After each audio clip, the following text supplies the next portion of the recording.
Good evening, hello, and welcome to the Mythical Ireland Library. I'm Anthony Murphy. This is Live Irish Myths, episode number 356.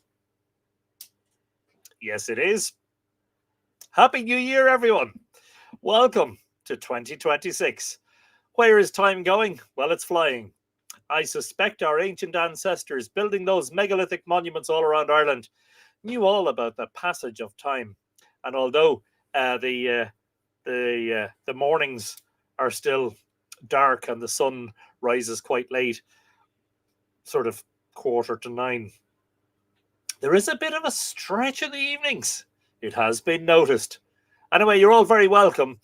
I know that we were to return to Lady Gregory's Cuchulainn of Muirhevna, which we will do, but I thought we'd take yet another diversion off the path and go down this large book-shaped rabbit hole that is sources for Irish myth and folklore research, in particular what I call accessible sources. In other words, if you're not at university, you're not a scholar, you're not a professor, you're not a professional writer, you're not a professional researcher, where can you go to access material about mythology, and in particular material that will help you to further your knowledge about said mythology, and especially where you want to get different or better translations, the meanings of Irish words, and just a whole collection of resources that are out there and readily available, and most of them won't cost you anything.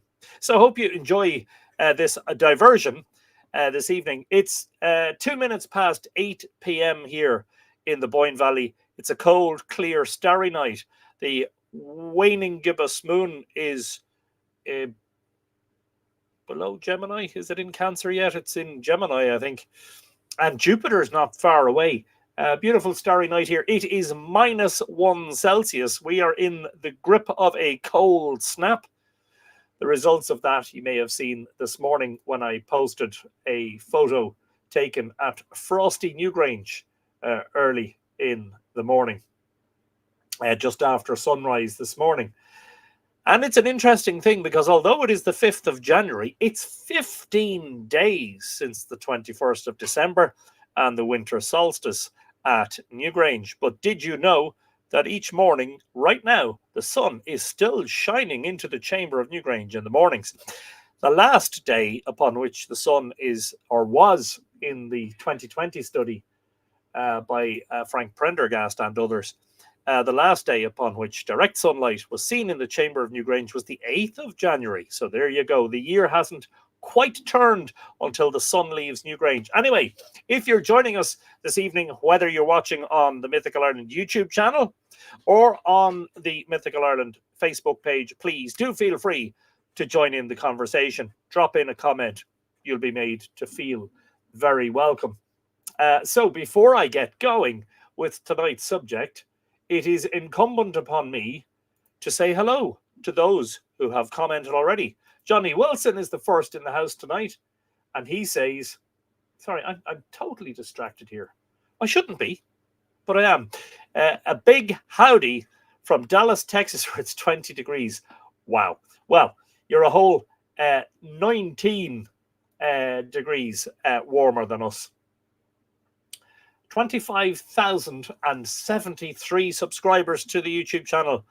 I think we passed 25,000 last week. So, yeah, onwards and upwards, as they say. Amanda June Haggerty is saying hello on a very frozen evening. Well, I'm not sure what the temperature is down in Cork, Amanda June, but as I said, it's -1 here, although we have largely avoided the snow. We had a few flakes that fell, a flurry, hardly a dusting.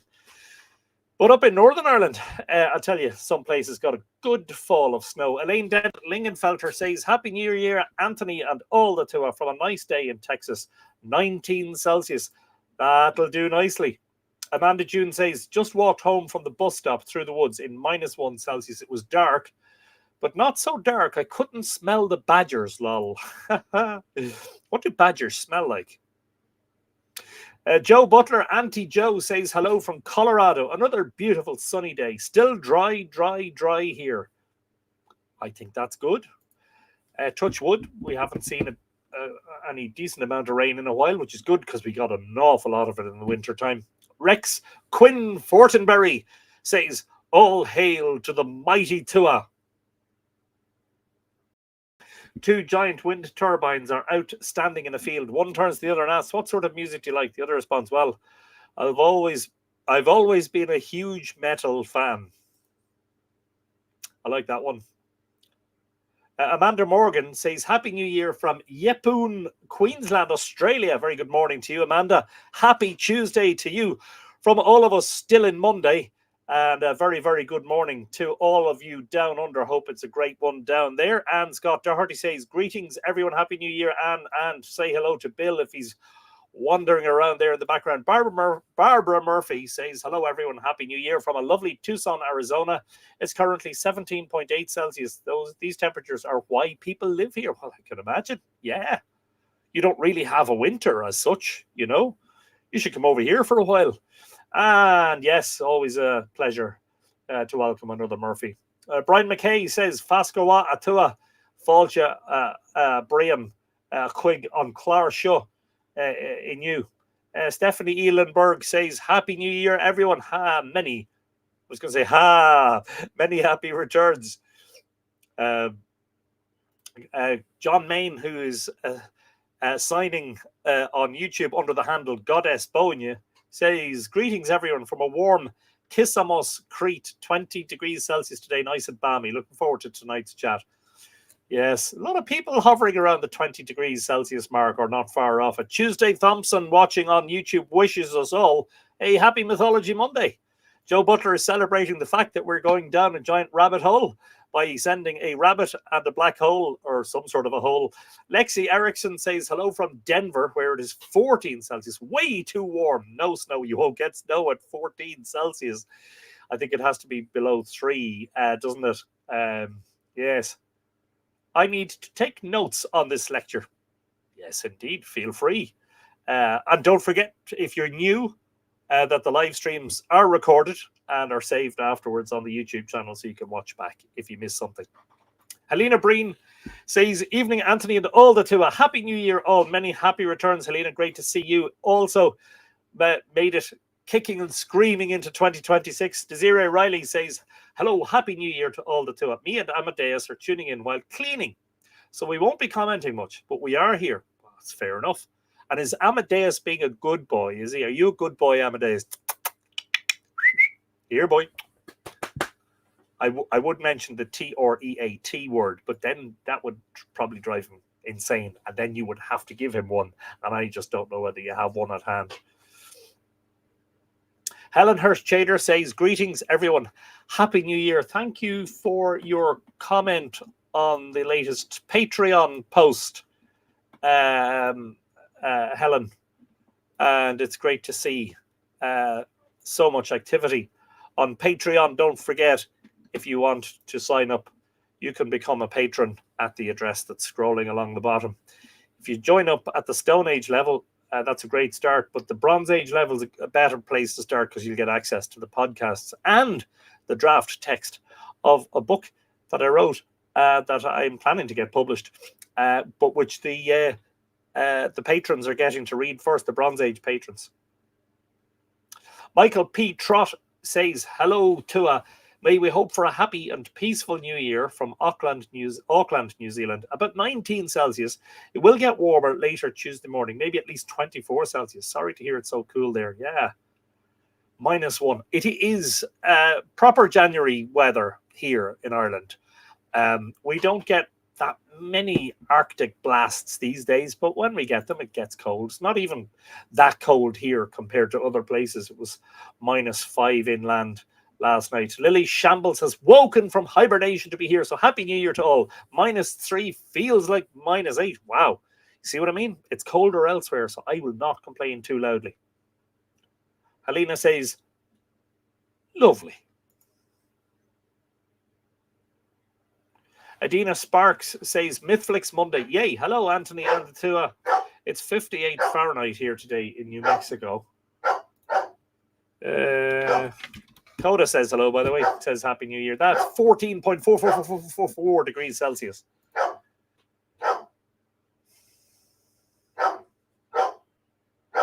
Richard Burgess is saying, hello all, cold and wintry here in New York.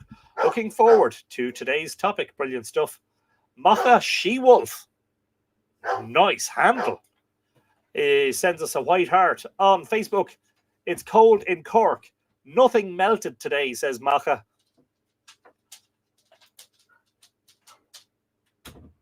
Yeah. It's that time, is it? Oh, it is, yeah. He's come in to say hello. Yeah, we had lots of frost this morning, but it did melt once the sun hit it, you know. Brendan Byrne says, Happy New Year to it. Not a night for skinny dipping in the lakes of Glendalough. No, you'd need your wetsuit on tonight. Come on up, say hello. Come up. Come up. Say hello. Say hello. You do. Come on. Come on. Come on. Come on. He's shy, look. He's like, I know the camera's on. I'm just going to go that way. Oh, yeah. Yeah. Yeah. Like that. Oh, look. Oh. Say hello to Brendan Byrne. Say hello. Mm-hmm. Yeah. What?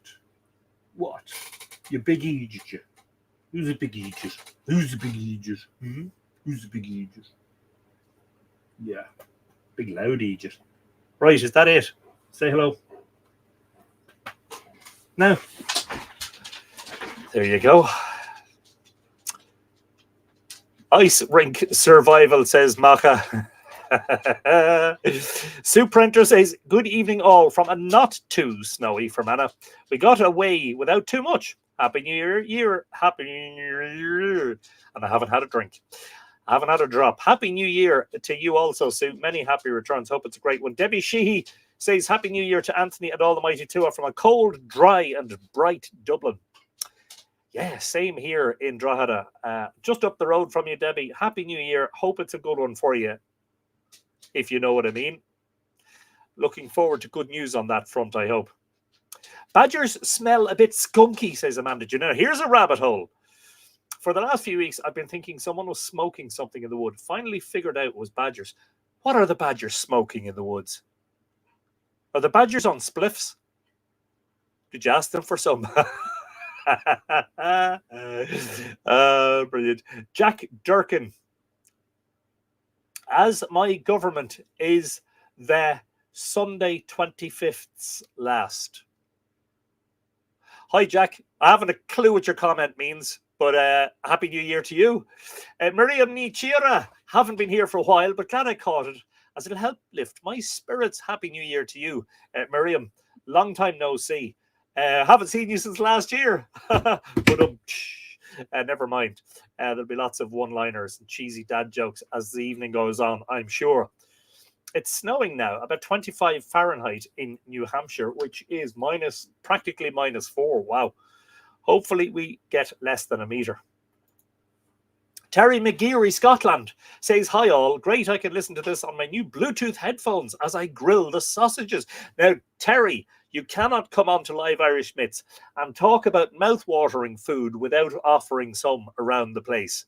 So have you enough to serve 50? Because there'll be, generally at any given time, there's 50 people watching. I miss seeing our Tom. I was talking to Tom on the phone about 2 hours ago, and he said he's absolutely flat to the mat preparing for showcase. He says that he'll try to listen in, but he's working 24/7, working 9 to 5 and the rest. So he's a bit busy. Anthony's whistle woke up my dog, Muggs.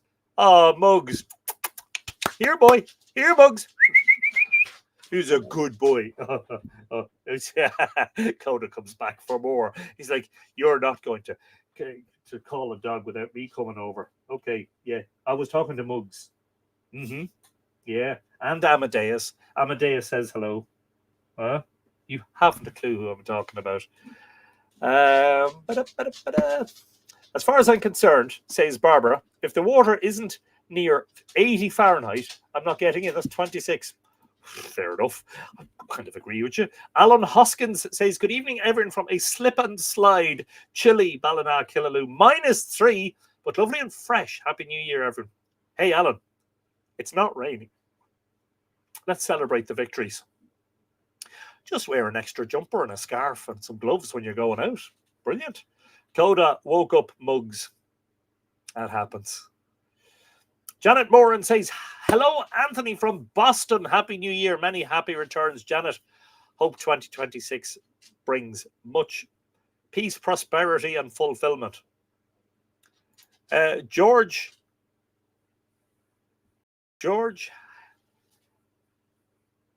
I'm just going to pronounce it my own way. George Hage George 7874 says, hello from Maryland. Good afternoon to you, George. Happy New Year. Welcome to Live Irish Myths. Not sure if we've seen you before. Hope you're in good form. Hope it's a great year ahead for you. Silent Pilgrim is saying, good evening, all watching on YouTube. Happy New Year to you.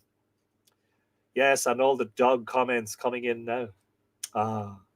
Had to come through to see the dog. Absolutely. He's a handsome boy. What about Coda?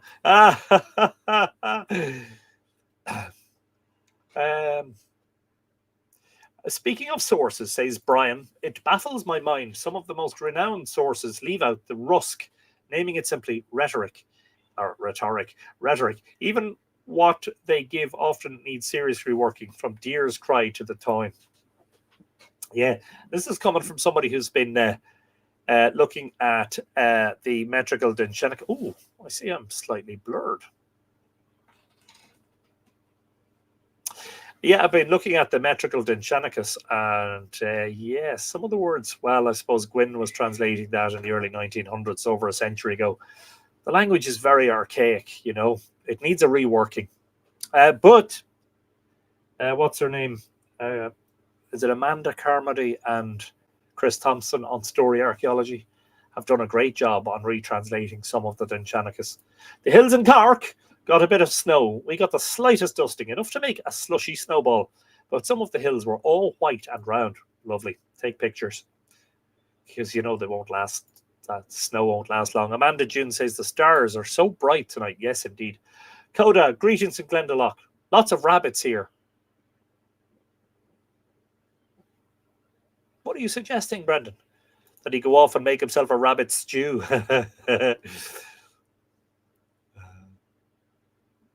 Kathy Maydeo is watching. Hello, Mr. Anthony, Coda, and all the Tuath from rainy Newcastle, Washington State, USA. Hope all had a blessed, wonderful New Year.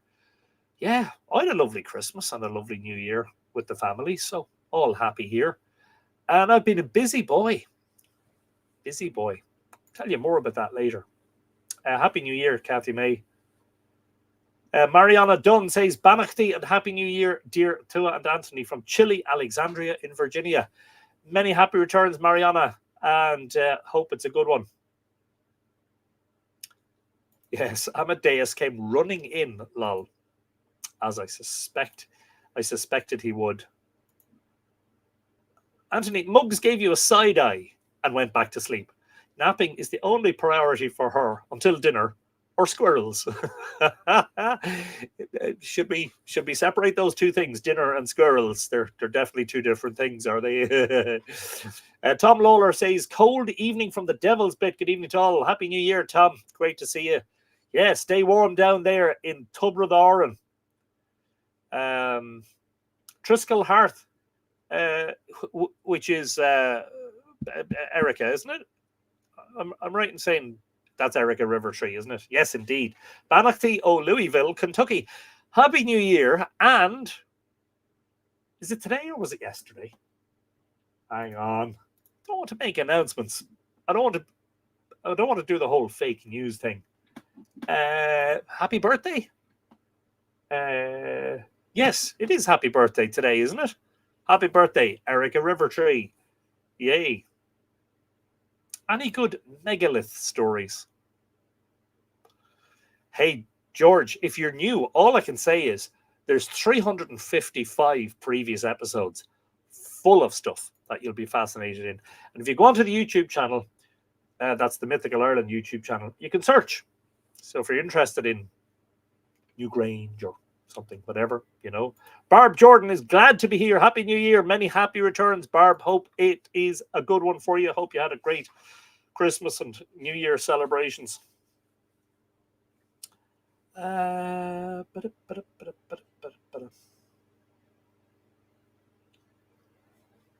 That's very honest of you.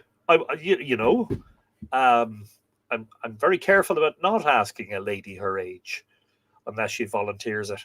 54, feeling like 30, right? Caveman goes into a pub, says George. Give us the punchline. Yes, lots of people wishing Erica a happy birthday. Yeah, brilliant. So, before we get kicked off, it's time for another few. I've got my dad jokes generator, and I've got my phone. Unfortunately for you guys, here we go. Here's a few dad jokes. My teenage son treats me like a god. He acts like I don't exist until he wants something.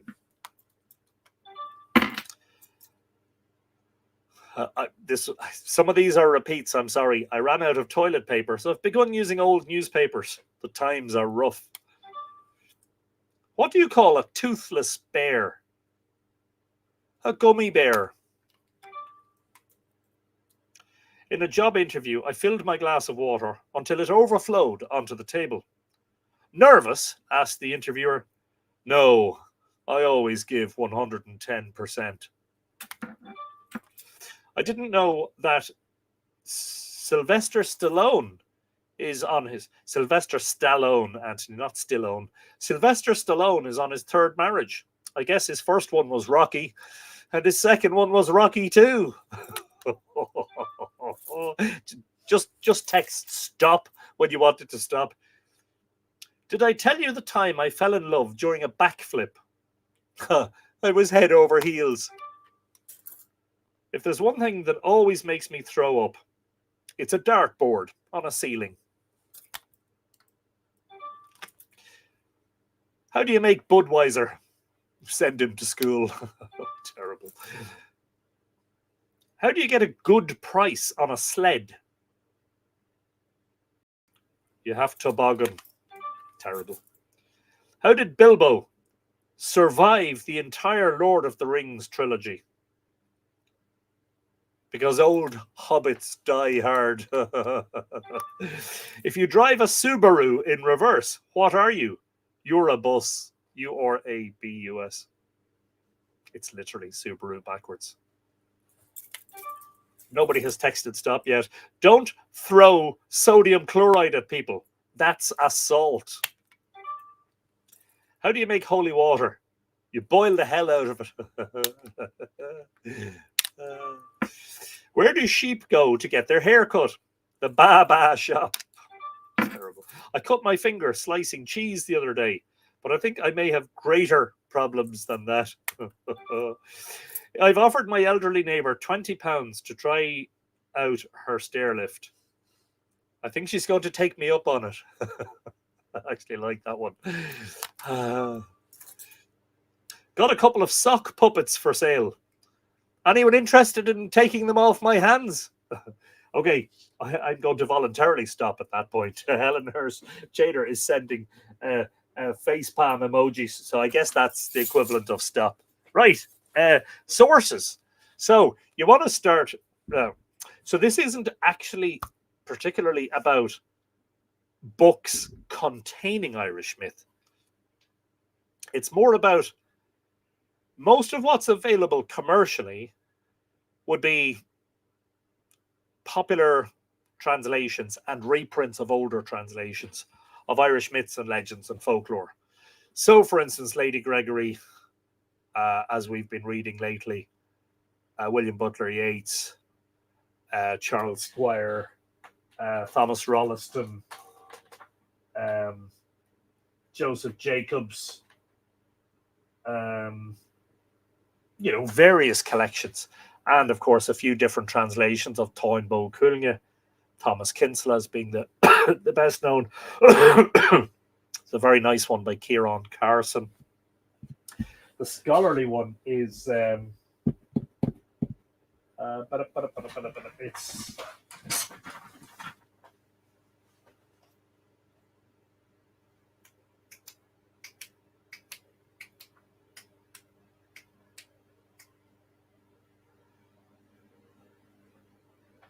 Yes.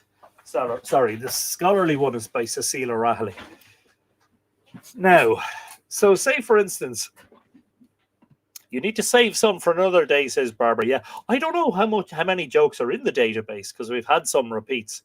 I mean, it could be just 100, but maybe it's 1,000, maybe it's 10,000. I'm sorry, I'm gonna have to start sucking a lozenge because my throat is dry. We're only 20 minutes in. My throat is very dry. John Inman is saying, hello from Eureka, California. Good afternoon, John, and Happy New Year. Welcome to Live Irish Myths and to 2026. Apologies, but as I say, I have to suck a lozenge. The throat's dry. So, for instance, we've done a lot of episodes. We've done some episodes about the Dinshanicus, right? And we've also mentioned it in many, many others. So, Dinshanicus is a collection of place name myths, myths about eminent and sacred and ancient places and how they got their name. And I'm always saying it was obviously very important because in the Middle Ages, Dinshanicus material was captured in so many of our manuscripts. But now I have the Edward Gwynne translated the metrical Dinshanicus, that is the poetic version, the rhyming version, in the first few decades of the 1900s, the 20th century. Now, although they're over a century old, they're still standard reference. Anybody wants to talk about metrical Dinshanicus, they can't avoid mentioning Gwynne. Now, you can get, just to show you, you can buy the beautiful Dublin Institute for Advanced Studies School of Celtic Studies reprints of Gwynne. So, for instance, this is part 4. There are 5 volumes in total of Gwynne's metrical Dinshanicus. The Dublin Institute, it produces beautiful hardback in Wibbelin with the gold imprint and a dust jacket reprints. Now, I can't remember exactly how much they are. They're somewhere between 40 and 50 euros to buy. Or if you haven't got the money to get this is volume 3 by Forgotten Books.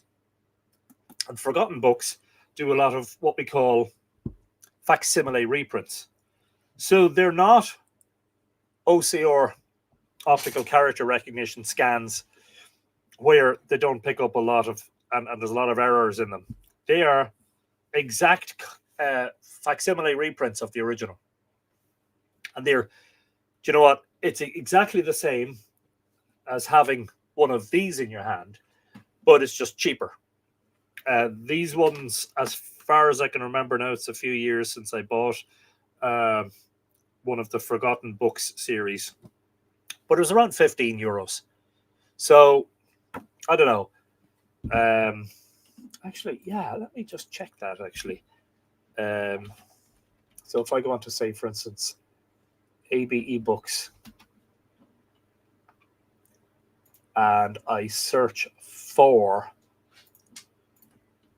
metrical Dinshanicus,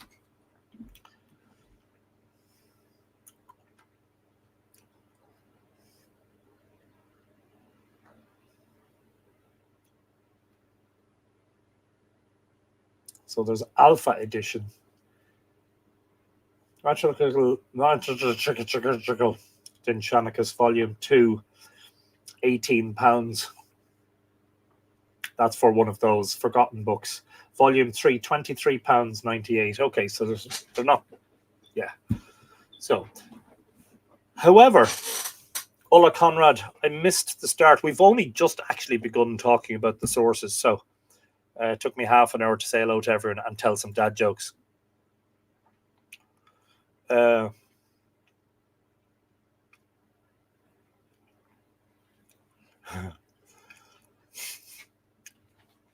Desiree has to give up on the cleaning because she can't concentrate on the episode. The only way she can concentrate when she's doing something else is when she's driving.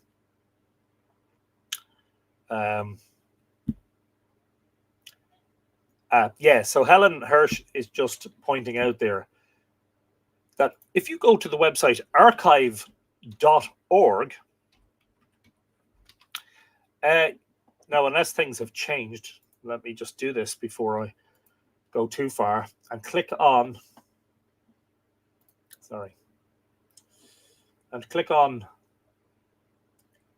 books and search for metrical dind shanachus. I'll paste that in to the comments here, just in case you don't know how to spell Dinshanachus, because it's an Irish word, it's a compound Irish word. And click search. Oh, your search did not match any items in our collection. Oh, unless they've been taken down for copyright reasons, I don't know. No, there's no results there at the moment.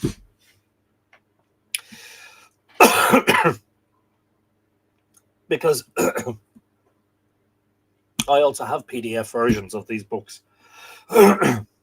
Great thing about the PDF, of course, you can open up on a computer monitor and you can flick through it really fast. And it's like having a backup of the hard copy version. So I'm a bit... I wonder, what's the other website, Helen? Is it Gutenberg, is it?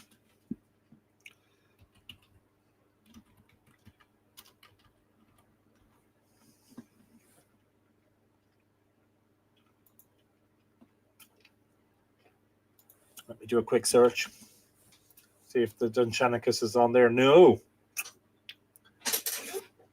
Okay. So this is going down like a lead balloon. Anyway, not to worry. Metrical Dinshanachus is on the University of Cork website. Yeah. So the Celt project.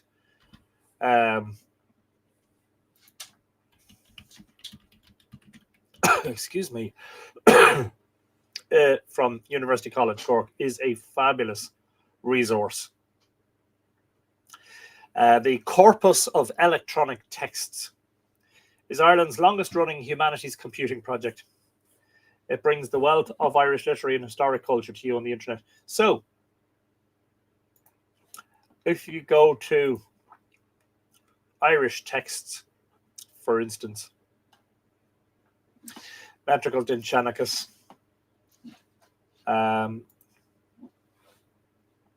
if you want it in Irish, for instance, I'll just post the link for that. There you go. This is under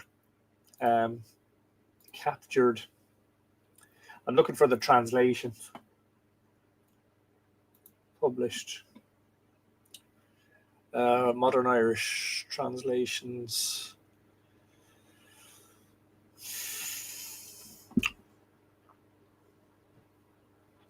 Let me just scroll down here. Scroll down by Metrical Dinshanachus.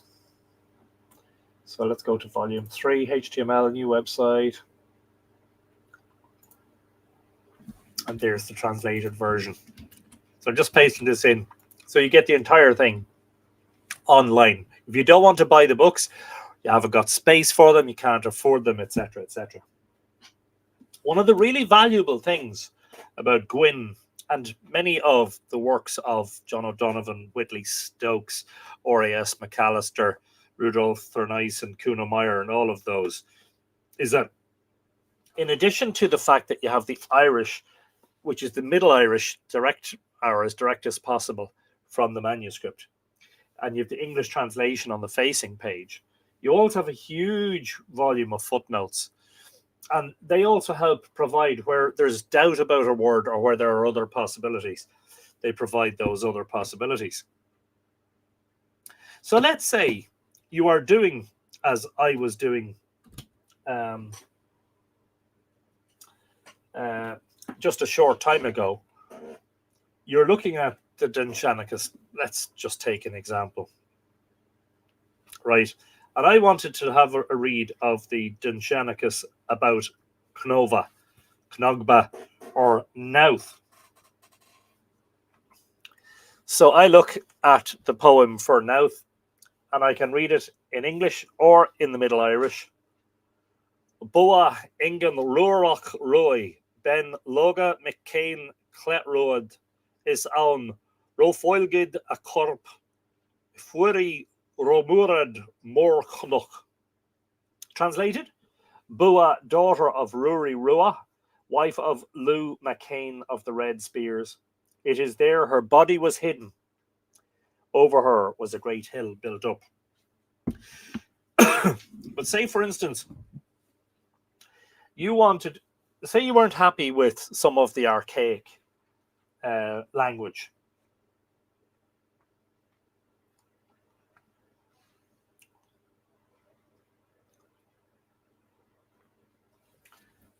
I'll give you an example. Where is Dinshanicus Volume 2?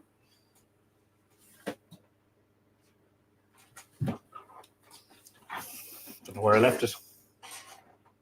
Aha.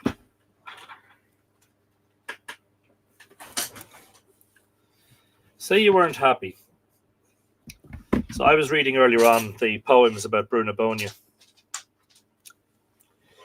So I'll read it in English, and then you'll get what I'm saying. Bright it is here, O plain of Machindog. Wide is thy road, with traffic of hundreds.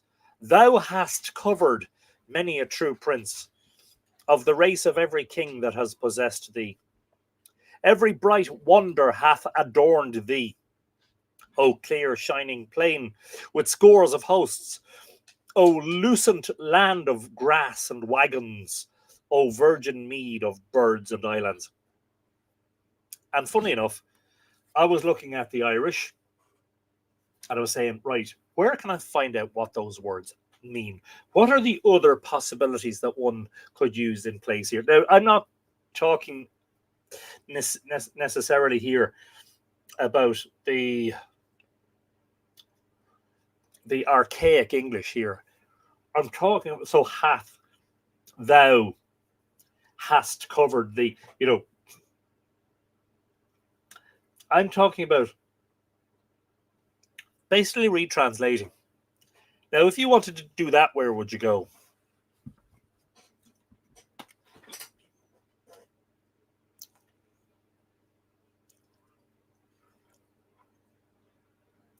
Yeah, I shared the links, Michael Trott. And I will do. Yeah, there is some of the metrical Dinshanicus is on my website. But what you won't get there is the Irish and the sources, which is why the the Gwyn books are invaluable. And if you have them on PDF. Also. Rossio is in the house. I'm a bit late because I was preparing a meal. And I see this will be a great episode to renew my sources. Yes, indeed. In relation to the Middle Irish words, there is a fabulous free online resource. And it is called the Electronic Dictionary of the Irish Language. And you can find it at dil.ie. That is Dictionary of the Irish Language.ie. But it's known as the EDIL, EDIL, the Electronic Dictionary of the Irish Language. It's a digital dictionary of medieval Irish. It is based on the Royal Irish Academy's Dictionary of the Irish Language, based mainly on Old and Middle Irish materials, which covers the period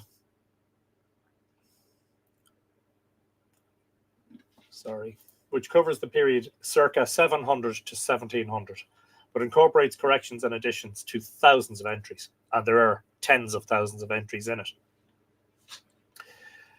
And the wonderful thing about the Electronic Dictionary of the Irish Language, excuse me, Anthony, your share didn't make it onto the Facebook comments. Are you watching on the Mythical Ireland Facebook page? Because just to note, if you're watching on the Mythical Ireland community, that is shared from the Mythical Ireland page. So I'm not sure. Yeah, Samantha Healy, Happy New Year, Anthony, and the two on this chilly night. Many happy returns, Samantha. Oh, also Happy New Year to Rossio, who I didn't say hello to. I did say hello to, but didn't say Happy New Year to. So say, for instance, I'm just going to pick a word, again, from my notes, because I was doing research earlier on. Yeah, so here's a great word. It happens to be the name of my youngest, Finn, F-I-N-N. So if you search in EDIL for F-I-N-N and click go, you'll find that Finn is mentioned in probably hundreds of results. Yes, your search returned 247 results. Actually, I wonder, can I share this as I'm doing it with you? Just bear with me one moment to see if I can share this screen with you.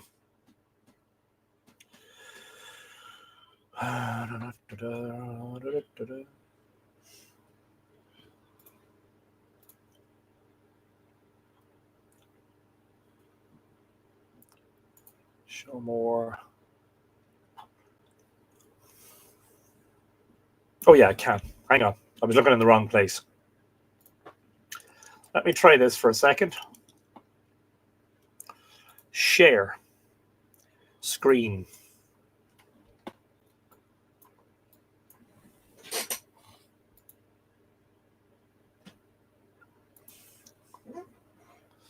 Okay, hopefully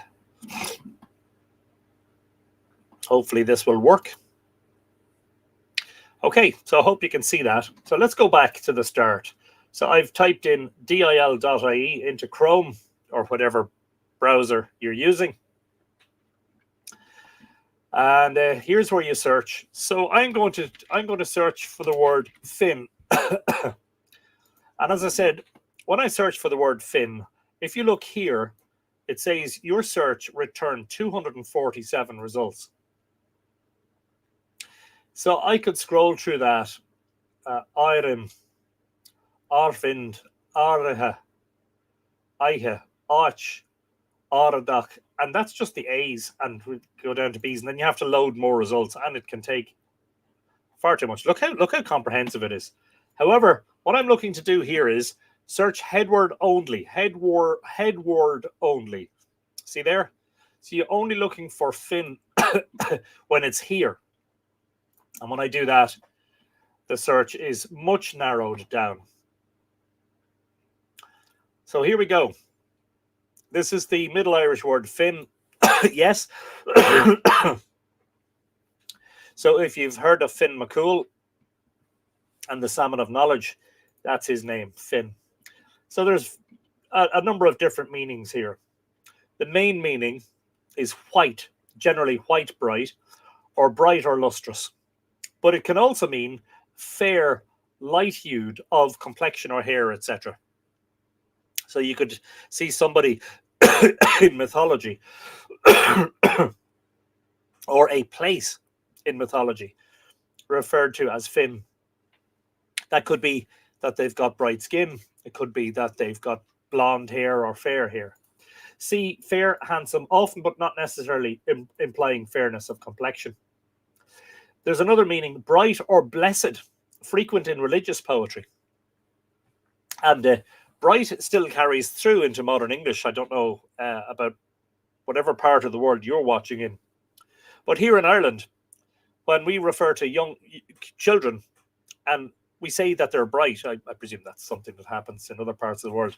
You know, he's a bright boy or she's a bright girl. This is often what we mean. We mean brightness as in intellect and intelligence. We're not talking about their appearance. In a moral sense, fair, just, or true.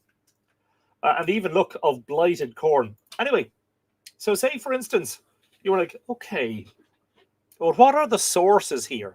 Now, there's an array of them, a vast array. And this is where the electronic dictionary of the Irish language is brilliant.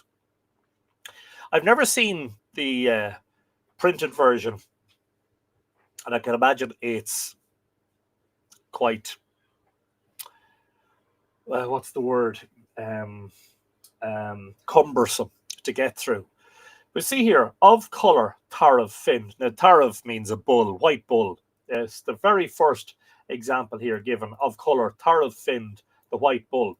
What's the source for that? LU is Laura Nahira, the Book of the Dun Cow. So if I click on that, watch what happens. A new window opens up, and it gives you the source. And the source is Laura Nahira, a collection of pieces in prose and verse in the Irish language. Editor, Joseph O'Longan. Published by the Royal Irish Academy in 1870. The original manuscript, compiled and transcribed around about AD 1100 by Maelworry MacKellicher, who was in what's it called in the Midlands, the monastery near the Shannon. Oh, geez, I can see it, and I can't think of it offhand. Oh my God, how could I forget? Oh, Jesus. Can't believe that. It'll come to me in a moment. Yeah. And there's a secondary version here, Laura Nahira, Book of the Dun Cow, by Beston de Bergen, published by Hodges and Figgis, Williams and Norgate in 1929. What's the name of the bloody... Let me see if somebody has prompted me. It was raided by the Vikings, and Maelworry MacKellicher was actually killed in a Viking raid. One of the many Viking... what's it called? Oh my God. This is one that should be literally just... I've had a complete blank. It's on the tip of me tongue. Anyway.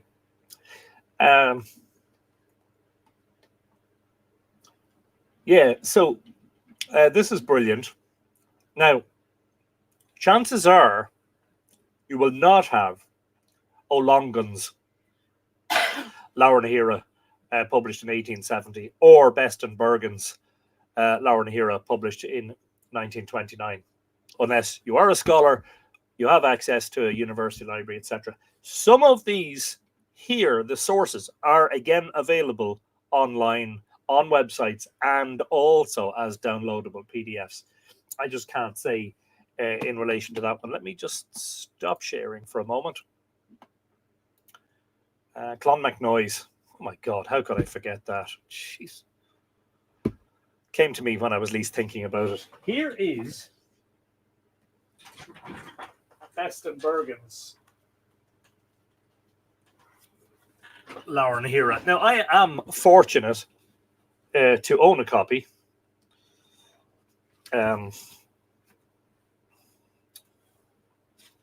Published by the Royal Irish Academy 1929, reprinted 1970.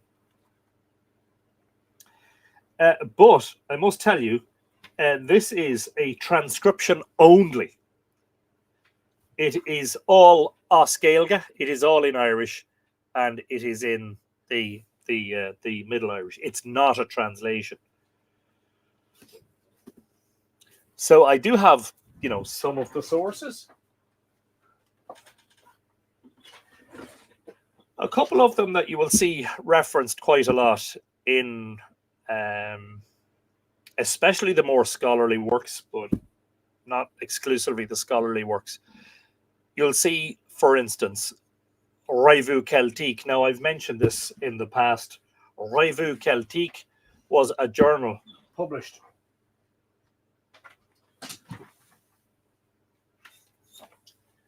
in France, as the name would suggest, and a lot of the articles published primarily in French, but some of them in English, some of them in German, some of them are in Irish. So the metrical Dindshenachus we've mentioned, but then there's also the prose Dindshenachus, and particularly the prose version of the Dindshenachus. If you...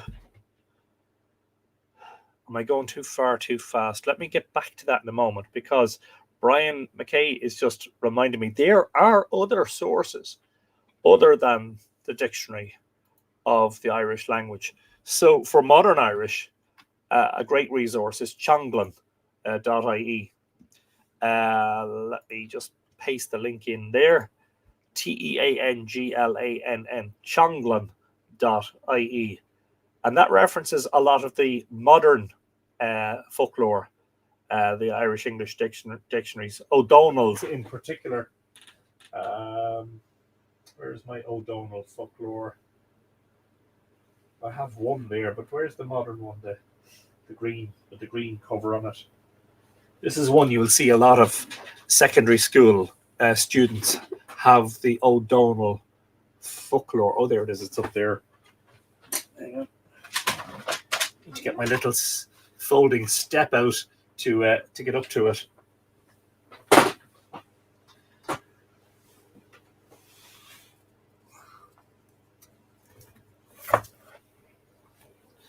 Now, mine is a second-hand folklore, and it was purchased in a charity shop for €2. Look at that.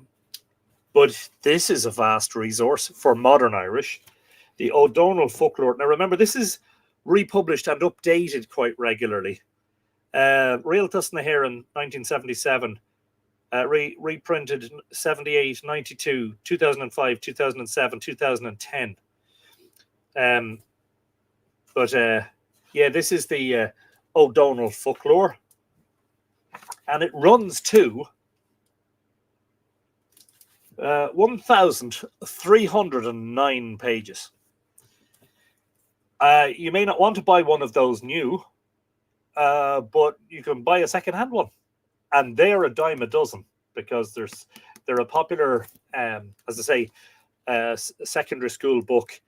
And what happens is when the student finishes their exams, the parents goes into the, local bookshop and the local charity shop and says, here's a load of school books. I didn't want to throw them out. Now, for slightly older modern Irish, two great resources are the Dineen folklore, published again by the Irish Text, well, not again, but published by the Irish Text Society. And it runs to 1,344 pages. Wow. Wonderful thing about the Dineen folklore is that the Irish is in the old script, because we adopted the modern Latin alphabet sometime in the 20th century. So that's another one. That is, let me just quickly check that actually. Dineen. Oh. What the hell happened there? Sorry.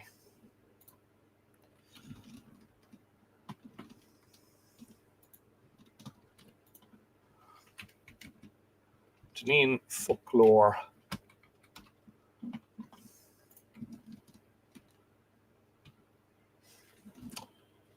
Just trying to find out how much it is to buy. Irish Texts Society publications. Main series, I presume. Find Dinneen.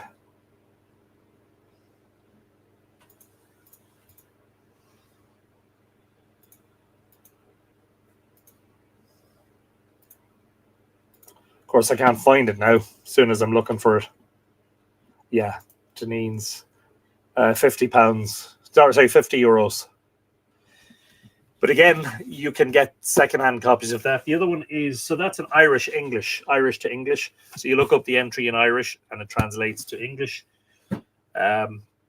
It's, but again, one of the things I really love is that they give so many examples of how words are used. It's not just literally a translation. it's a wonderful insight into the language as it was spoken. Certainly 100 years ago or so. I think Deneen was published 1927, if I'm not mistaken. Yes, first published 1927. Or McKenna, which is the opposite. Folklore Berla agus Gaelga. So you look up the word in English and then you get the Irish versions.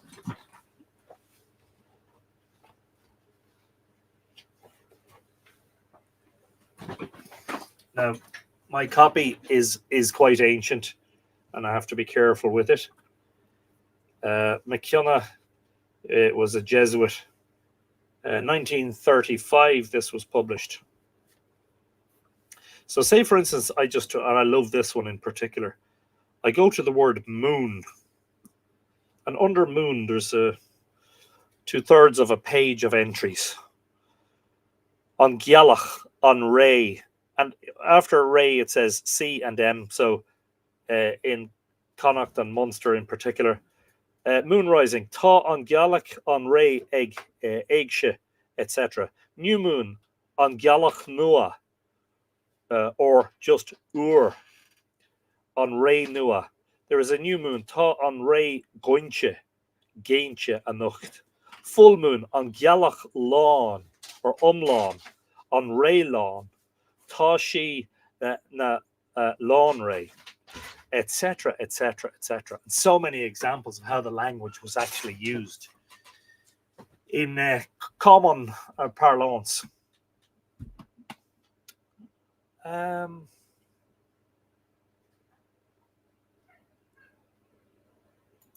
hope I can learn it, says F. Nordist. Speaking German, English, Swedish, and Norwegian, but Gaelic is kind of different. Yeah, and actually, what you see is not what you get.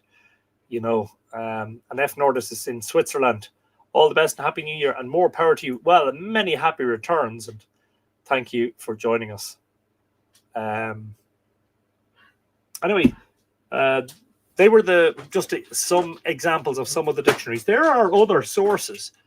There are slightly older dictionaries. I have a couple of PDF copies of them. The Shaw folklore and Shaw and Armstrong. Now they are literally just Irish word and the English version of it, or a couple of variants, or a couple of suggestions for the English versions. That's the dust now I'm after bringing out with those old books. So we were talking about metrical Dinshenicus. What about the prose Dinshenicus? And much of that is contained in a manuscript that is kept in the Rennes Library in France.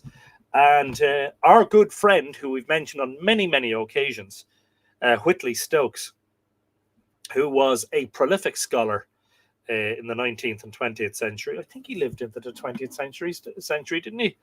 He may not have. I think he did. I think he lived into the early 1900s. Yeah, he died in 1909.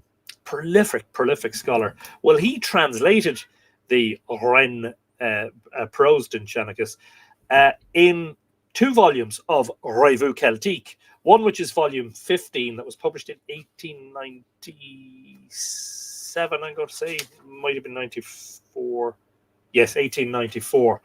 Revue Celtique, tome 15, volume 15, Paris, 1894. And in the following year's journal, Revue Celtique 16 in 1895. Again, I don't know whether they're still available, but I originally got these in PDF form, facsimile reprint, or a facsimile PDF of what's here. But let's have a look here just very briefly. Now these are, what I'm showing you are 2 modern facsimile reprints of Revue Celtique. Obviously the originals, if they're available anywhere, are going to cost you a sum of money, probably a few £100, you know. But again, you can get a facsimile reprint.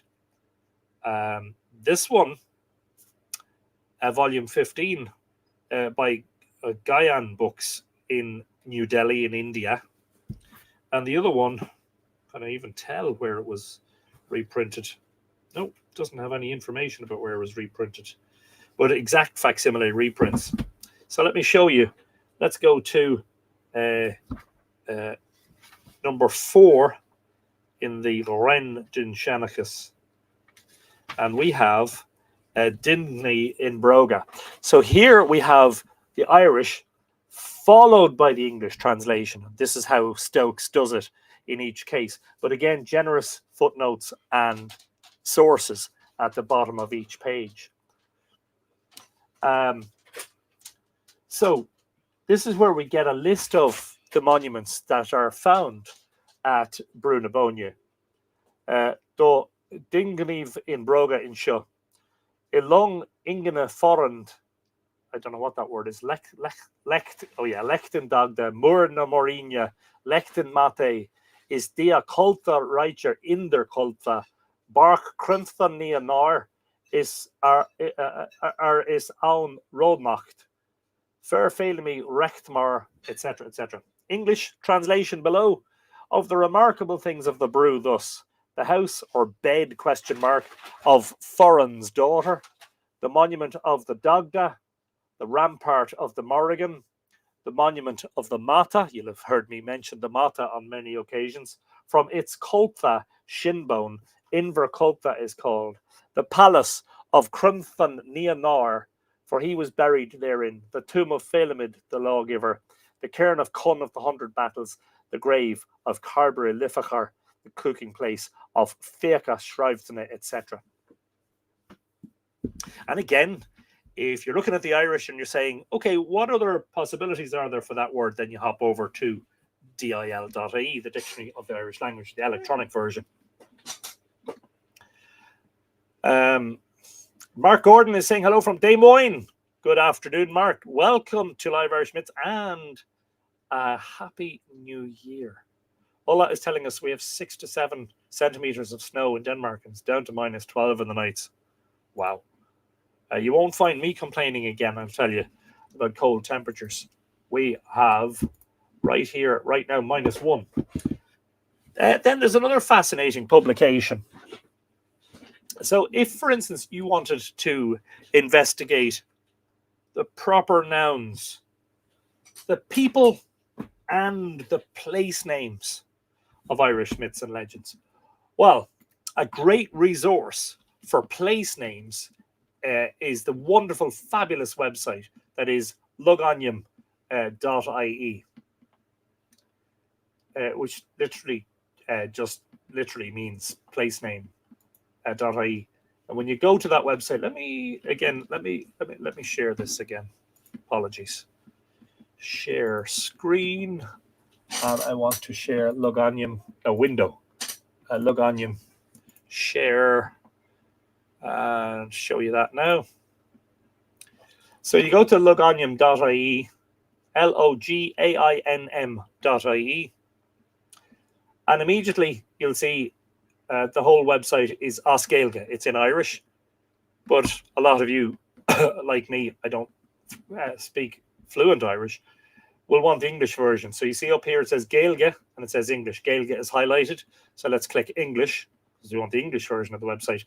So we want a place name, and I'm just going to pick one because I happen to live here in the townland of Rathmullen in County Louth. So if I search for Rathmullen,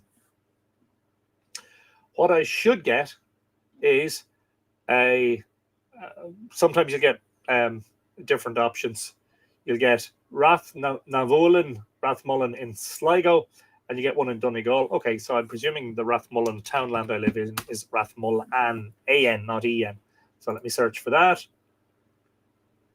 Rathmullen townland in Donegal, Rathmullen townland in Donegal, electoral division, townland in Donegal, townland in Louth. Here we go. Drogheda. See there? That's where I live, right? So I click on that, and it gives me a little bit of information.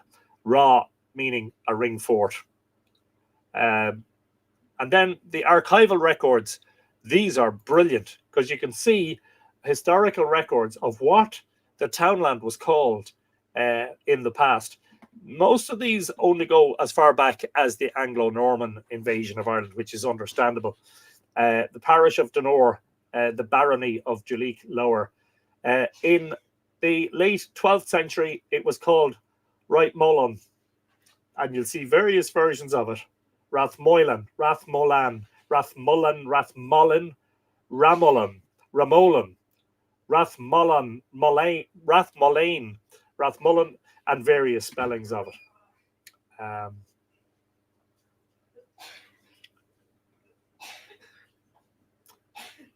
So a melon is a blunt or flat hillock. Now we can go to the handwritten notes. These were kept quite a lot in the local post offices. Now these can be hard to read, in fairness. So see here what looks like R-A fada Z with a dot over it. That's actually R-A-T with the dot is the Shevu. That's the way Irish used to be written. In modern Irish, R-A-T-H. And M Shevu A-O-L-A. Is it A fada I-N or A-I fada N? It's not clear which the fada is supposed to be on. Rathmullen, Meath, 1659 census. Is that really? Yes. Rathmoylan, ex Mellifont something grant. Is that a Mellifont grant in 1238? So sometimes you can get information for those, but as I said, they can be hard to read. Where is the fada supposed to be? It's supposed to be on the A here. So these are typewritten on typewriters, a lot of these entries. But that's very helpful because there we can see that the fada is supposed to be on the A and not on the I. So that's logonium.ie, but I was going to talk about more place names and personal names. Rathdrum. Yeah, well, drum is drim, Brendan, meaning a ridge. And Rath, of course, being a ring fort, the ring fort on the ridge.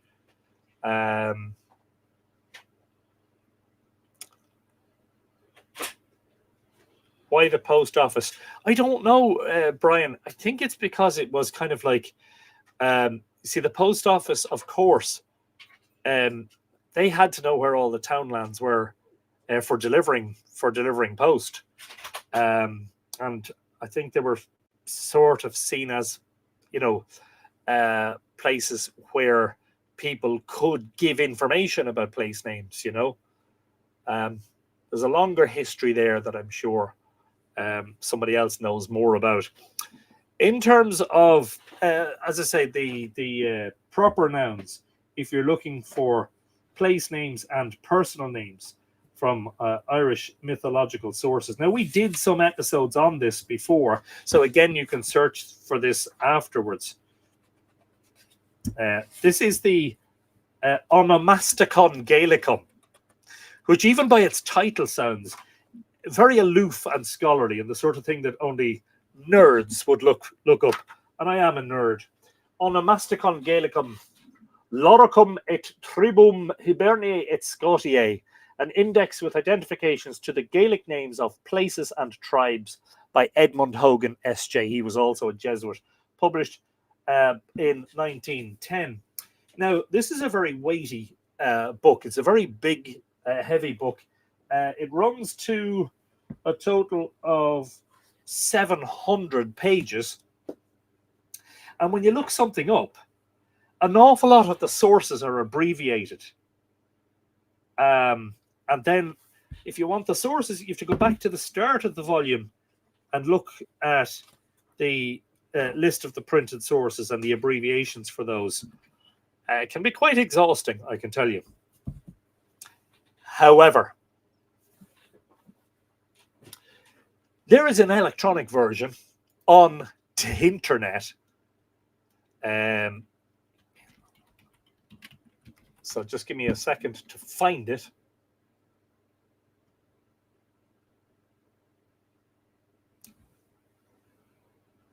It's on the Dublin Institute of Advanced Studies website. And the electronic version runs to 2,900 pages. It's a PDF. And let me copy the link and share it here so you can download it for yourself. And the wonderful thing about a PDF is you're looking for a word. So say, for instance, I'm looking for Chower, the Irish for Tara, T-E-M-A-I-R. Just place that into the search term, and it's scrolling through. It's found 80 results, over 100, 160, 166 results throughout those 2,900 pages. Why don't I show you this? I'll share this with you also. Window. Is that the right one? I think it is.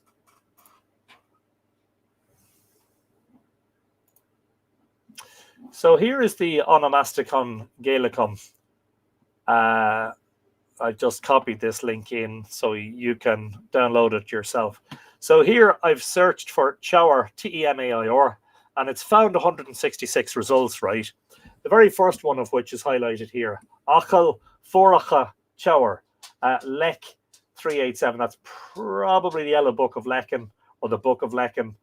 Achal, near Tara, where Cormac MacArt spent some time after ceasing to be Ardry. Keating H.5.32 is a manuscript number. Ogygia, yellow, YBL is Yellow Book of Lecan, sorry, etc., etc. And look, as you go down, it'll give you all the results of Chower that it has found. Otach Ruri Rush Chowrock Met, see MD 124, that's Metrical Denchenicus Volume 1, page 24. That's Gwyn's that we were talking about earlier. Chower 3 is the poem. Chower Lochra, or in Chower Breg. King of Chower. Diarmid, son of Diarmid, killed man in AM before the door of the House of Age, King of Chower. Annals of Ulster, I think AU is. So all of the examples of Chower that can be found, you can access every one of them by just clicking Control F for find, and clicking the down arrow to get to each version, to each one, until you find what it is that you might be looking for. So, for instance, earlier on, I was looking for the old name of Newgrange, Sheed in Broga. And again, just watch this now. It hasn't found any, apparently. Yeah, there we go. Doing Crivton. So Rath Essa, according to the Denchenicus, Essa chose the place where Rath Essa was built, so that 3 places could be seen from it. Doan O'Neill in Tara, which is the Mound of the Hostages, Sheed in Broga, which is Newgrange, and Doan Crivton, which is in Howth or Ben Ether. Yeah, there we go. Same thing. Rath Essa in view of Sheed and Broga, etc., etc. Sheed and Broga, Gwyn, poems from Denchenicus, Metrical Denchenicus, Volume 2, 66.69, etc., etc. Ren Denchenicus. See here, RC XV291. So that's Ren. That's Revue Celtique, Volume 15, page 291.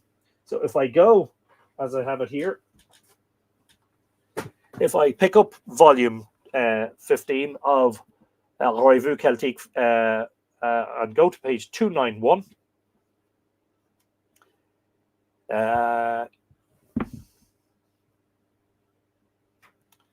yeah, and there we have it. We have at the top of the page Fachid na trí dina .I can mean viz, that is Sheed and Broga agus Doan O'Neill he Chowry agus Doan Crivton in Aether, and there you get the original. I hope this is making sense. The onomasticon is enormously valuable because if you are, as I said, if you're doing research about a particular monument that has a name on it, or a particular personage from either history or from mythology. So say you wanted to look up something about Maelchiachnal MacDonald, the High King in the early 11th century, I think, type his name in, find out how many examples there are. And then it'll give you the sources, and you can dig deeper because you can go to the sources. Some of those sources are available for free on the internet. Some of them not so. So you'll either have to have the books in your library like I do, or you'll have to access a university library like other people have to do. But just catching up on Michael Pike is here. Greetings, Anthony and the Mighty Two. Unforeseen difficulty connecting with you all today. I will listen to rerun after this is over, having some truly Irish weather in Northern California. Scattered rain and great gusts of wind. It's icy here. It's frosty. It's last I checked, it was -1 Celsius. It's currently 0, so it's actually gotten a tiny bit warmer since the beginning of the episode. Who else? Just checking that I'm not missing any questions or comments. Richard Burgess wants me to help with the pronunciation of the townland that some of my mother's family. It's Glenaglach, located a little south of Tallow. Glenaglach, I would say. But let's just satisfy. Let's scratch that itch. Let's go back to Loganium. So I'm going to have to share my screen again. Apologies. I hope everybody's finding this interesting, and please do feel free to ask questions. I said this is just some resources that you can access. There's probably going to be some that I've forgotten because I didn't take comprehensive notes. So I'm going to share this screen again. So we're going to go back to loganium.ie, back to the start. And this time we're going to search for Richard Burgess's mother's family's townland.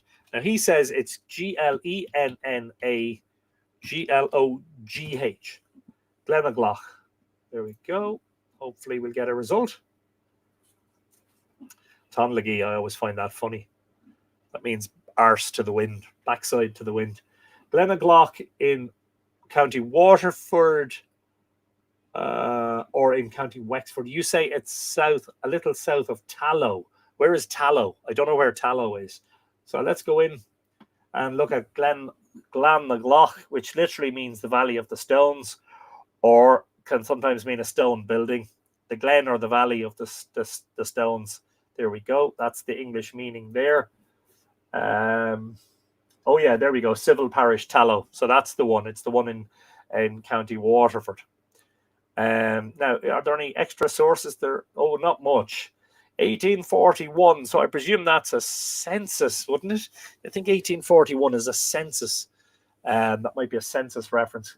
Glenaglach, Gloun. See the way the spellings change, and of course this is something that you find not just throughout recorded history, but also in the Middle Age manuscripts containing the Dunshanicus and the myths and legends and a lot of the other material. The monks couldn't ask the bards to spell things because the bards didn't read or write.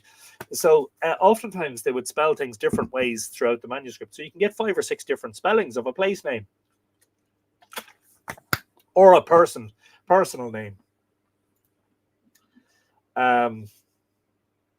And then we can even look at a map.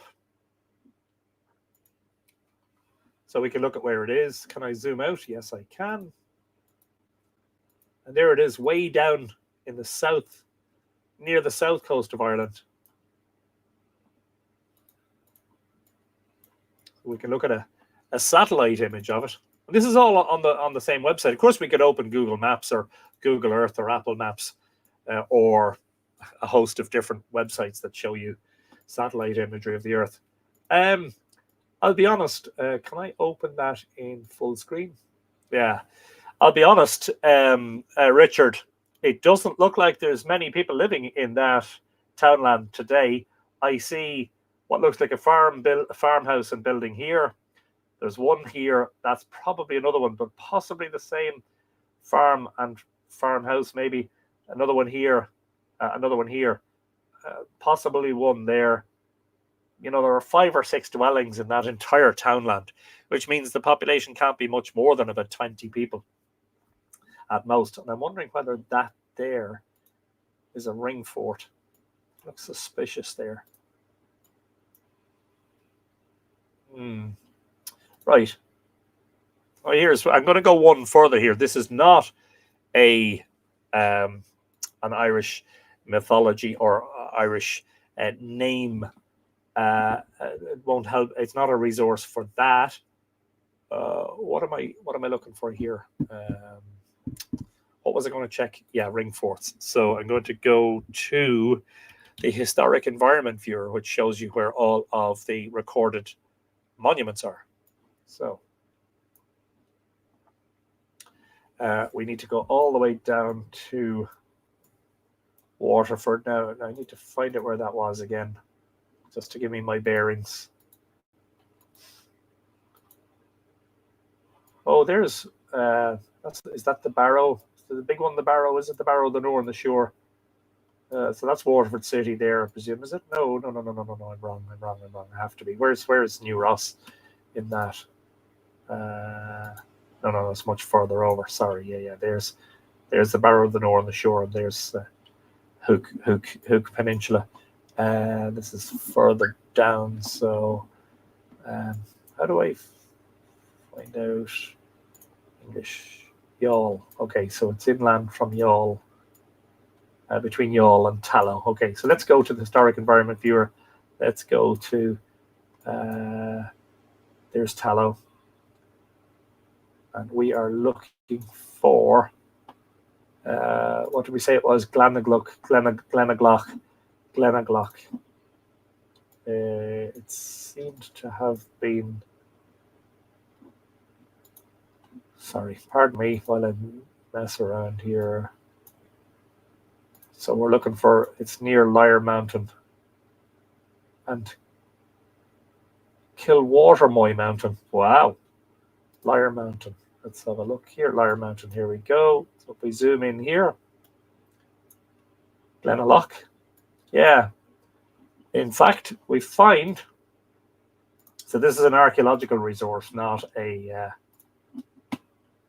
place name resource. We find that what I suspected was a ring fort is not actually recorded such. Let's look at the old Ordnance Survey maps. Yeah, no, it's just a small field. There we go. It's not actually a ring fort. There you go. Glenaglock. So you can see the old Ordnance Survey maps on the reason the historic environment viewer is a good resource, apart from the archaeology, is for place names. So oftentimes you'll see the townland name, of course, and its boundaries marked by continuous dots. But you might see individual fields and features like holy wells, etc., etc. So there's a burial ground recorded in that townland, and you'll get the details by clicking on the red dot. So every red dot that you see on the historic environment viewer is a recorded monument. But anyway, that's perhaps for another episode. But in terms of what the historic environment viewer is brilliant for, is for showing you the various. So the first edition maps for the Ordnance Survey were drawn in the 1830s. So they show you individual townlands. Oh, look, the whole country is mapped. This is the extraordinary thing about the Ordnance Survey in Ireland. It was, in fact, it is viewed even today as the first really comprehensive mapping survey of any country, and is still held up as a fabulous example of how to do it right. Of course, what was the reason for the Ordnance Survey making maps in Ireland? It was because some of the British landlords were underclaiming they were underclaiming the amount of land they had. So the Ordnance Survey put paid to that because they measured everybody's land exactly. I'm just looking at Drogheda here, and how much it has grown since the 1830s, since the first edition maps. See this whole area here. Watch this now. I'm going to show you the modern satellite image. This was all fields in the 1830s. Look, all pasture and fields. There's Bowles Grove. That's a housing estate. Now watch. Look at that. All of that whole area completely filled in, as it were, with a mixture of housing and schools and industrial and retail. But that's what it looked like in the 1830s. All just fields. Here's what it looked like in 1995. You can see how much development there's been on the western side of Drogheda since 1995. Watch. Yeah, all that filling in. Anyway, yeah, so that was a bit of a distraction.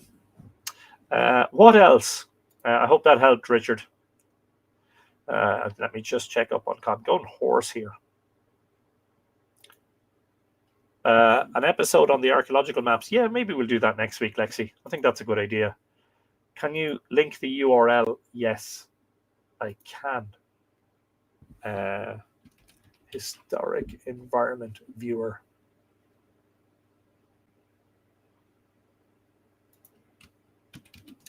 I'll paste that in as a comment there now. Erica Rivertree found a complete 5-volume set of Gwyn's Metrical Geneticus available for a paltry $537. Yeah, so if you can find the facsimile reprints, they're a lot cheaper. You'll get the 5 of them for less than 100 probably, or maybe for around 100. And to make things more complicated, Brendan points out, yes, place names were given based on features that no longer exist. Yeah, so the likes of Paul Gosling and others have looked at, for instance, Toynbee Coolingya, and tried to retrace the roots and place names that have completely vanished from the landscape and trying to identify where they are, Richard says, thank you so much. One of those buildings you circled is the very building my great-great-grandma and her daughter, great-grandmother were born in, according to birth records. Wow. Amazing stuff. Brilliant stuff, Richard.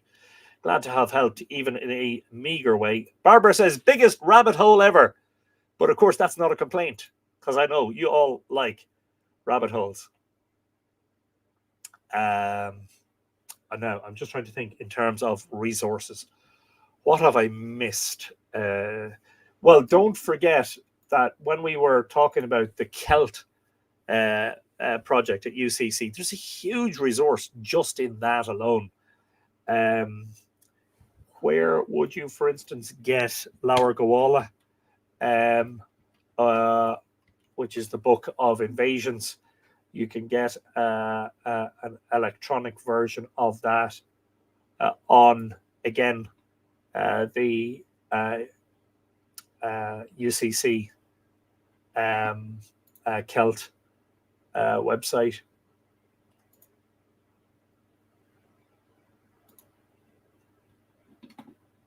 I'm going to share that with you because that's a brilliant, brilliant resource.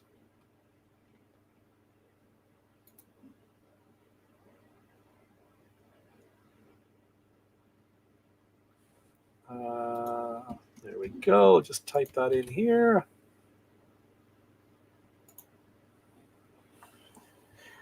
So Barbara's saying the link didn't come through. She's not on the community. Anybody else having a problem with the links that I'm sharing, watching on Facebook?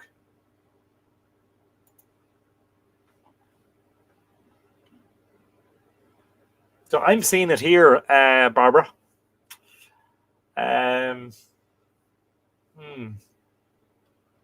I'm seeing it. I'm checking the Mythical Ireland Facebook page here, and I can see that Celt.ie, the index to the Laur Gawala that I just shared. So I don't know why you're not seeing it. Oh yes, I'm trying some of the names mentioned in the town. Probably that's why my searching is not getting me so many results. Yeah, don't forget, if you have an account on,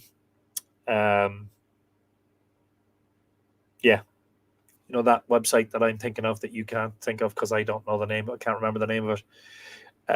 The one where all the JSTOR, yeah. So where all the academic publications and papers are stored. If you have an account on there, that's invaluable too. Because if somebody has for instance, published a paper or an article, an academic article about, for instance, place names in the Táin, you'll get lots of results. Now, I'm just trying to think of other sources. So I was talking initially about what we're not talking about are the translations. You can get those in modern bookshops. There's lots and lots of and of course on websites. There are lots and lots of translations of various Irish myths available in popular translations. Some of them modern, but some of them, reprints of 19th and early 20th century translations. I was talking about going deeper where you want to trace maybe the origins of some of the Middle Irish words and some more sources. And I'm just making sure that I don't.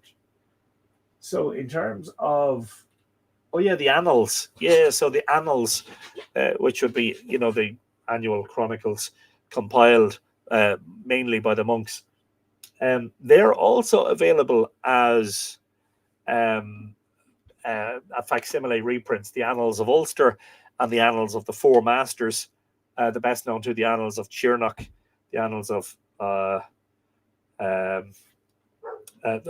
Chronicum Scotorum, etc., etc. But I think some of those might be available on Celts Project UCC. Just going to type for the annals here.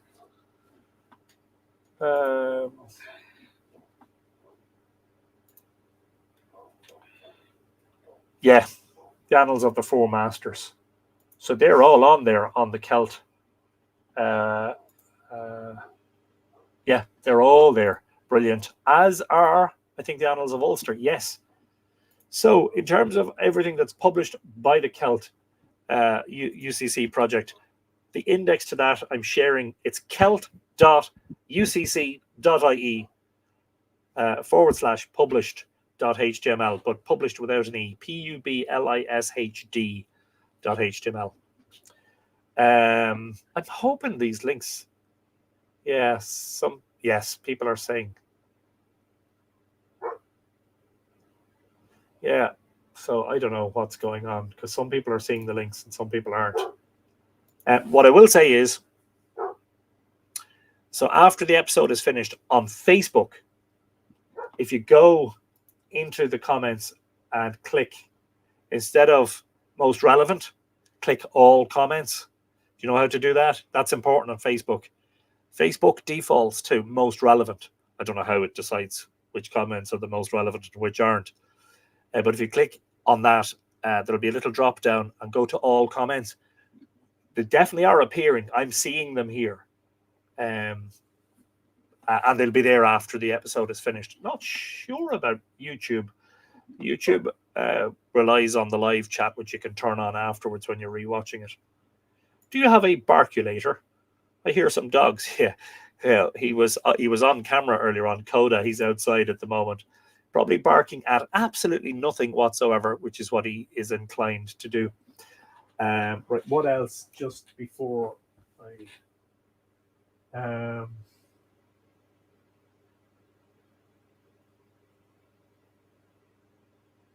yeah, then there's Joyce's place names. P.W. Joyce's place names published in 3 volumes. And they are remarkably comprehensive. But to buy them, they're expensive. Does archive.org? Yes. Archive.org does have P.W. Joyce's. Well, it certainly has 1 volume here. I'm not sure which volume it is. There's volume 1. Should have the other volumes too, I'm sure. So you can download those as PDFs. Helen Hirsch is heading away. Have a great one, Helen. Thanks for showing up and Happy New Year. But if you want to buy, 87 something euros.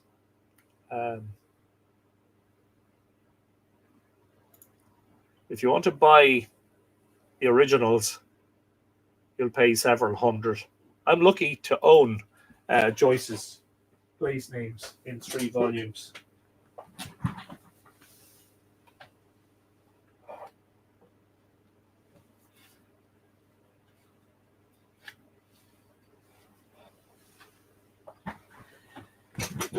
And that's what they look like.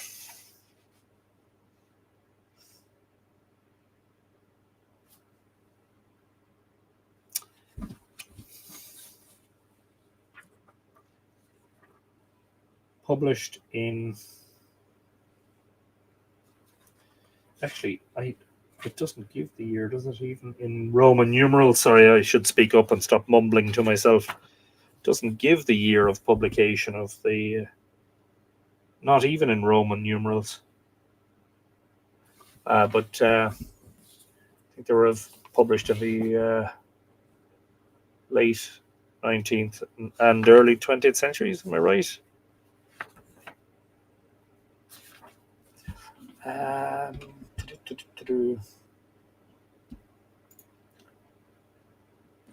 Can I get the publication dates of those?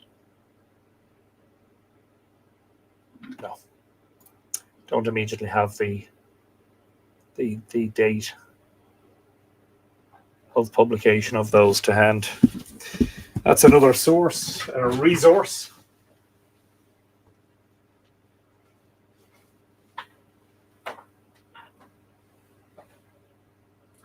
In terms of, if you want to go really, really deep into the language, and particularly Old Irish, Rudolf Thurnison's Grammar of Old Irish. Of course, many university students will have had that book, but I wouldn't recommend that to you guys, not unless you want to go really, really deep, because it's very dense. Let me see if I can grab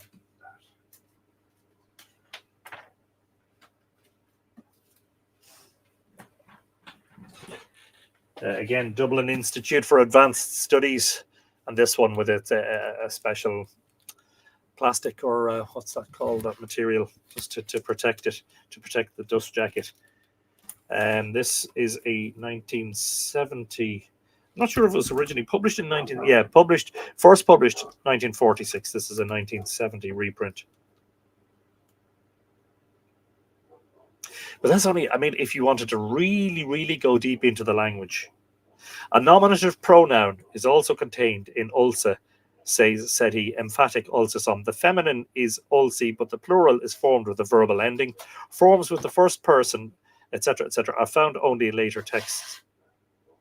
A personal pronoun used with a verb, except as predicative nominative, is always unstressed, and hence is generally reduced to a single phoneme, viz. The old initial of the stressed form. When attached to a pretonic preverb, it is said to be infixed. Anyway, Thurnison. And I absolutely know there's going to be some that I forget. Oh yeah. So another of, remember earlier I was saying you'll see in scholarly translations, you'll see quite often, you'll see Revue Celtique, and sometimes it's just foreshortened or abbreviated to RC. Something else you'll see is ZCP, which is the Zeitschrift for Keltische Philology, which was, these are, this is a facsimile reprint. So the cover, the original cover looked nothing like that. Zeitschrift for Keltische Philology, which was a German philology journal. By the way, Rudolf Thurnison, who we just previously mentioned, was a regular contributor. So the Zeitschrift, several of the volumes are available as facsimile reprints, and they used to be, I have to be careful now, because there used to be quite a lot of them available on archive.org, but we have found out this evening that the Metrical Denchenicus is no longer there, possibly because of copyright issues, so that's fair enough. What am I looking for? Oh, how do I even spell it? Zeitschrift. Zeitschrift.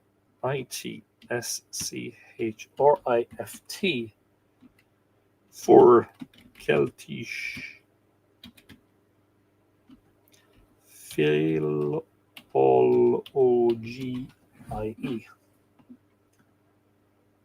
Ah, yes. So there are lots of results coming up for Zeitschrift. Okay. Now, just be warned that only some of them are there.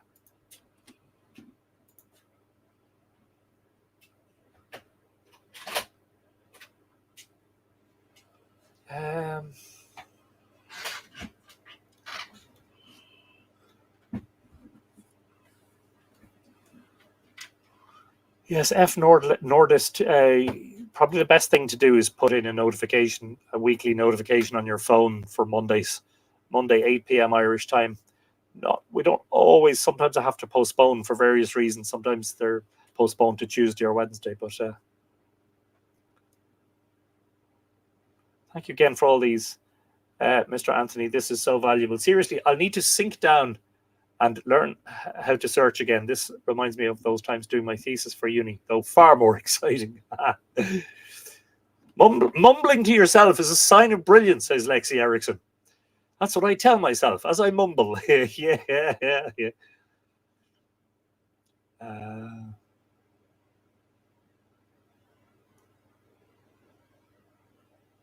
Okay, so it's 18 minutes to 10 p.m. here. I better shut up. But just to say, if you liked this evening's episode and you have a follow-up question, feel free to post it as a comment on the YouTube video or on the Facebook. More likely to see it on the YouTube because I kind of get inundated with Facebook comments, or send me an email on the website mythicalireland.com. That has not been an exhaustive overview of sources. Definitely not. But I hope that's been of some help, because when I started off doing all the research, especially into the myths and place names years ago, I referenced all the popular translations. But it was later that I realized, hang on, I should go to the original source material and see where additional information can be gleaned. It's amazing what you pick up, even as a non-scholar. And as I said, I am not an Irish scholar. I don't speak fluently the modern version of the language. And if you can't speak the modern version, the Middle Irish will be just as alien to you, although there are so many words that you come across that are so familiar that just maybe spelt very slightly differently. So one of the things you can do is to go to the Forgotten Books website and look at all of the things that they do publish in terms of the Irish material. Zeitschrift, there seems to be a lot, but you'll have to click into each one to find out what volume it is, and it's quite possible that some of those are just duplicates of each other. Let me just click in volume 11. Okay, that's volume 11. So I'm just going to quickly check on my own computer. Zeitschrift. I don't have volume 11, so there you go. And you want the PDF. Wow, just like that. Anyway, anything else? Elaine Lingenfelter is looking for a recommendation for a nice B&B in Carlow Town or Carlow County. Thanks, Barbara. Have a great week. I need to put the bins out. Yeah, that's true. Brian is saying there are more sources and data than people who can do anything with it. That is true. Good to start the new year with some original source material. Brilliant stuff. Glad you found it useful, Amanda June. What do you call a fish wearing a bow tie? Sophisticated. Dreadful.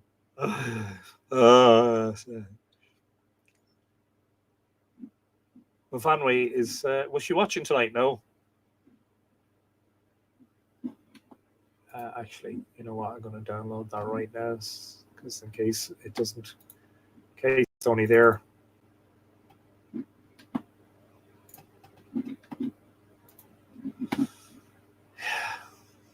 So much to read, says F Nordist. Yes, indeed. Debbie, thanks. Glad you enjoyed it.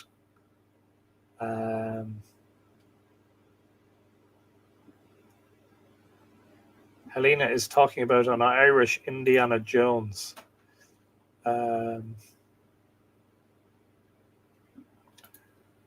Retro Doomsday. Hello, Retro Doomsday. I'm sorry, I'm saying hello right at the end of the episode. Happy New Year to you. Welcome to Live Irish Myths. Thanks, Helena and Mariana and Rex.